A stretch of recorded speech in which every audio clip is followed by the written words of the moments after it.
ৰাজদীপ এই মুহূৰ্তত ক'ব লাগিব যে কামপুৰ লুটুমাৰী বনাঞ্চলৰ যি ৰাজদীপ এই মুহূৰ্তত ক'ব লাগিব যে কামপুৰ লুটুমাৰী বনাঞ্চলৰ যি উচ্ছেদ অভিযানৰ আজি দ্বিতীয়টো দিন আৰু আমি পৰে আৰু এই মুহূৰ্তটো যদি চাই তেতিয়াহ'লে দেখিব যে যিসমূহ তামোল বাগান আছে সেই তামোল বাগানসমূহ কিন্তু এই মুহূৰ্তত উচ্ছেদ চলাই থকা পৰিলক্ষিত হৈছে কাৰণ ইয়াতে যদি চাই বনাঞ্চল কিন্তু ইয়াত বেদখল কৰি হাজাৰ হাজাৰ বিঘা ভূমিত এনেদৰে তামোল গছ ৰোপণ কৰিছিল আৰু প্ৰায় এখন বাৰীত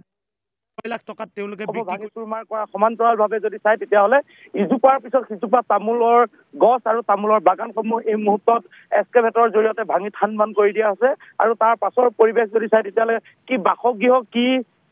গছ গছনি সকলো এক প্ৰকাৰ চুৰমাৰ কৰি দিয়া পৰিলক্ষিত হৈছে কটকটীয়া নিৰাপত্তা বেষ্টনীৰ মাজত আৰু এই মুহূৰ্তলৈকে ৰাজীৱ এটা কথা ক'ব লাগিব যে কোনো ধৰণৰ ইয়াত বিক্ষিপ্ত ঘটনা সংঘটিত হোৱা নাই ইতিমধ্যে বৰ্তমান সময়লৈকে কিন্তু শান্তিপূৰ্ণভাৱে যি উচ্ছেদ অভিযান চলি থকা পৰিলক্ষিত হৈছে আৰু যিসমূহ উচ্ছেদিত লোক তেওঁলোক ৰাতি উজাগৰে ইয়াতে কটাবলগীয়া আছে মোৰ কাষৰ যদি দৃশ্য মোৰ সতীৰ্থই দেখায় এয়া হৈছে উচ্ছেদিত লোকসকল তেওঁলোক ইয়াতেই থাকিব লগা অৱস্থাৰ সৃষ্টি হৈছে কাৰণ তেওঁলোকৰ নিজা ঘৰ বাৰী নাই প্ৰত্যেক মুহূৰ্ততে তেওঁলোকে অভিযোগ কৰি আছে যে আমাৰ মাটি নাই আমাৰ মাটি নদীয়ে উটাই লৈ গ'ল আমি ক'ত যাম আমাক চৰকাৰে কিবা এটা ব্যৱস্থা কৰি দিয়ক আৰু এই মুহূৰ্তত সেই পৰিৱেশটো দেখাইছে তেওঁলোক এনেদৰে ইয়াতে থাকিব লগা পৰিৱেশৰ সৃষ্টি হৈছে উচ্ছেদিত লোকসকলৰ লগত আমি কথা পাতিবলৈ চেষ্টা কৰিম কাৰণ তেওঁলোকে যাব ক'ত খাব কি বৰ্তমান সময়লৈকে কিন্তু তেনেকুৱা এক অৱস্থাৰ সৃষ্টি হৈছে আৰু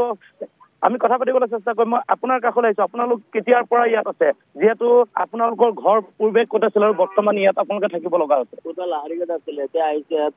45 বছৰ এতিয়া আৰু এভেকশ্যন দুবাৰ হৈছে আমাৰ তাত আমি এনেকুৱা এভেকশ্যন হোৱা নাই আমি থাকিব পাৰিছোঁ এতিয়া যি এভেকশ্যন হৈছে এতিয়া আমি থাকিব পাৰিছোঁ এতিয়া যি এভেকশ্যন হৈছে এতিয়া আমি থাকিবলৈ কোনো উপায় নাই আমাক কিবা থাকিবলৈ কিবা এটা উপায় কৰক চৰকাৰে নহ'লে আমাৰ কোনো উপায় নাই এতিয়া আপোনালোক যাব ক'লৈ ক'ত যাম যাবলৈ কোনো উপায় নাই যাবলৈ কোনো উপায় নাই আৰু এজন আছে মই কথা পাতিবলৈ চেষ্টা কৰিম কি ক'ত যাব আপোনালোক এতিয়া আমাৰ যাবলৈ ৰাস্তা নাই এতিয়া আমাৰ ঘৰ বাৰী আমাৰ মসজিদ এইটো আমাৰ নমাজ পঢ়াৰ আমি ইয়াৰ পৰা জ্বল হৈ পেলাই ইয়াত নমাজ পঢ়িছো এইটো কালি ভাঙি দিছে আমাৰ তামোল বাৰী জব ভাঙি দিছে